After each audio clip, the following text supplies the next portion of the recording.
Okay, guys. Well, right after the break, we are going to talk to Jada Butts, who is TCU women's basketball player, and she's going to give us the girls' perspective on March Madness. So stay tuned.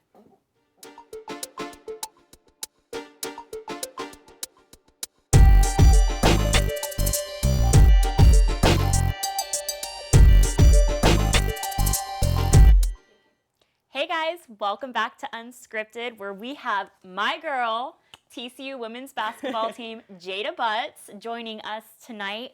Jada, 'tis the season. It is. I want to know who you're watching, who's your favorite, who you got. Okay. Give me all your basketball knowledge. So I've been watching Baylor and Kansas, of course, because they're in the Big 12. Big 12. So I've watched them against TCU. I watched them against other teams. Really liking what they're doing. I watched Gonzaga for the first time last night, and they really impressed me. They've been a number 1 seed, and that was my first time watching them for whatever reason. But it's a West Coast team. Yeah, We're just don't really. 12. We're Big 12, and so I watched them, and their big man Karnowski is amazing.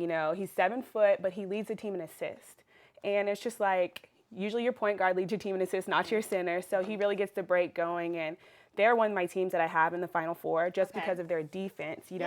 They allowed the fewest points per possession. And so, I've always been taught that defense wins games.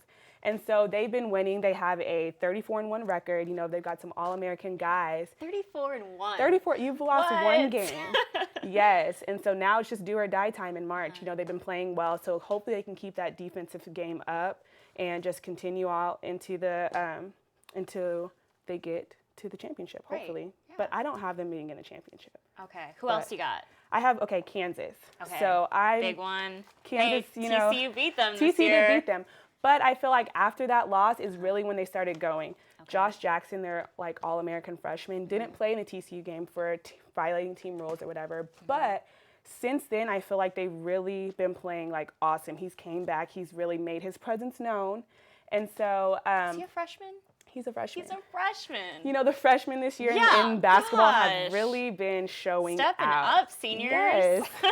But, he's a freshman, and he's led by, Frank Mason is a senior, their point guard, and he's really been leading their team. He just can't be stopped. He was a Big 12 Player of the Year, and he's really showing why he was a Player of the Year. So, Kansas, I also have Baylor, of course. Baylor hurts a little bit, but they're so good. I know. We don't really like Baylor here, but we have to give them their credit. Right. Yeah, so Jonathan Motley. Motley scoring 17.3 points per game, 9 rebounds, and he's shooting 52%. Dang.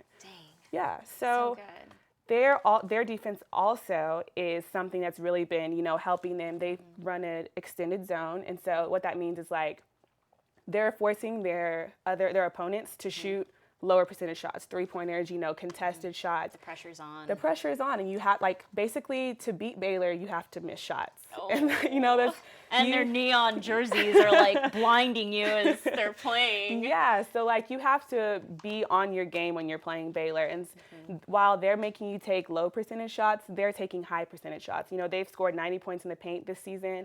And so, they've got some role players they know what they do what they're supposed to do, and they're all led by Jonathan Motley, who scores in the paint. And so Baylor has really been playing well. And my last team, some people might debate this. Okay. I have North Carolina. Oh, they have the history. They have the history, track. yes. They've been here before. They know what to do. They're coached really well. And they are in a shooting slump right now since they've been in the tournament. But I feel like you trust your instincts, you trust your training. They've been here before. They have a solid team. I feel like they're the most solid team overall. But they are just, not playing to their potential right now. And once they get back to playing who they are, we're North Carolina, we're going to play, we are the team. Once they get back to that, I trust that they will make it to the Final Four. And so those are my 4 teams. Okay. Who do you have? Who's going to win it all, though? I think Kansas is going to win it all. Okay. Just because they run a 4-guard lineup with Josh at the 4. Their offense is really, really playing well right now. And so I feel like just them as a whole, them as a team, it's going to be really hard to beat. So I have Kansas winning. Yeah, and they play Oregon next. They play Oregon next. And Oregon, they did have Chris Boucher. Who would guard Josh? Would be a good. Injured. Yeah, he's injured. He'd be a nice matchup to guard Josh Jackson, but he tore his ACL and he's done for the season. So that's going to be a really hard matchup for Oregon. They'll probably figure it out, but, you know, we'll see. I have Kansas. Rock chalk, rock not, who knows? Who knows? Who do you have? Okay, so I had SMU going really far this year. Okay. They lost by 1 point to USC, and I like cried a little bit after the game. So I was like, 1 point, because I covered SMU this year. Okay. They were doing so great all season long, just undefeated at home. So I was like, oh man, they got this in the bag. So I had them going really far in my bracket, and I was so sad when they lost. But narrowing it down, I have UCLA winning it all. Okay. I've watched them. They're really good. They have that young freshman again, Lonzo Ball. Every morning when I wake up and I'm on Instagram, he is my first feed. Whether it's like the Baller Brother brand, it's like always at the top of my feed. So if his dad is like mouthing off, at least he's doing marketing for them. Yeah. He's on ESPN, he's on First Take, like he's always in the news. Because whatever I read in the morning, it's Lonzo Ball, UCLA, 17 points averaging a game, like shooting 76% from the field. So I just feel like this kid's going to bring UCLA some records. His little brother scored 90 points in a game. That's right, yeah. 90 points. I know. Most of them were cherry picked, but at the end of the day, he scored 90 points. Yeah, so his the dad, family can ball, literally. Yes, so I have UCLA winning it all. But let's talk about another winning team around town.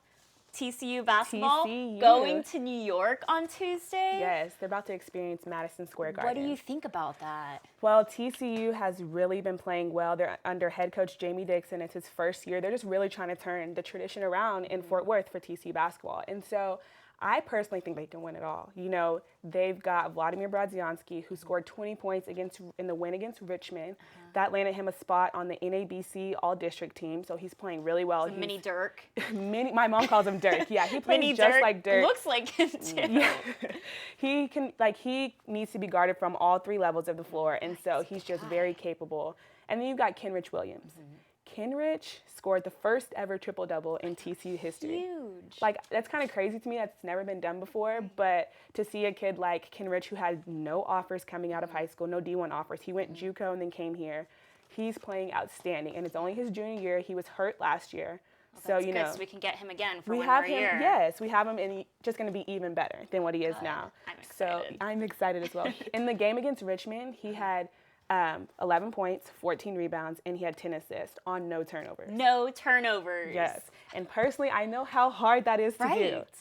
You have to pass the ball. Your teammate has to make the shot. The ball can go anywhere. Anywhere. At any time. Yes. And so it's really impressive that he got that stat. And then we have Brandon Parrish. He's been through it. Like, he's been here the whole 4 years, you know, through the ups and the downs. He's played in every single game possible for TCU, leading the record. Yeah, he holds the record. He holds the record for game plays. 134 games. Yes. And so, you know, he's really capable from behind the arc. And so he's just another one that you can just really depend on in this game. So they play UCF, Central Florida. Tuesday night. Madison Square Garden. Yes. Have you seen UCF play? Yes. So when I was covering SMU, they played UCF earlier in the season, maybe in like January, and they had a new head coach. The very first game I covered them, they had a new head coach. So I was like, okay, I'm going to see how they play. Their defense was a little slow, but SMU's super up-tempo. Yeah. So I was like, oh man, their defense doesn't look that great. But being that they've had longer time with their new coach now, I feel like it'll be a good matchup on Tuesday night. We'll see how they do. I still am rooting for the Frogs because I'm just excited with their momentum this year, their new coach. It's been an exciting year. They've really bought into what he's trying to do, and I think it's really paying off. And being with them since freshman year and just seeing the turnaround, it just feels so good for them to be being successful. And so I can't wait to see how that game goes. Well, thanks so much, Jada, for joining us. Thank You've you for having definitely added some basketball knowledge to our show. We feel like we know what we're talking about, but we got her. She knows what she's talking about. All right, guys, right after the break, we will talk about baseball with the crew.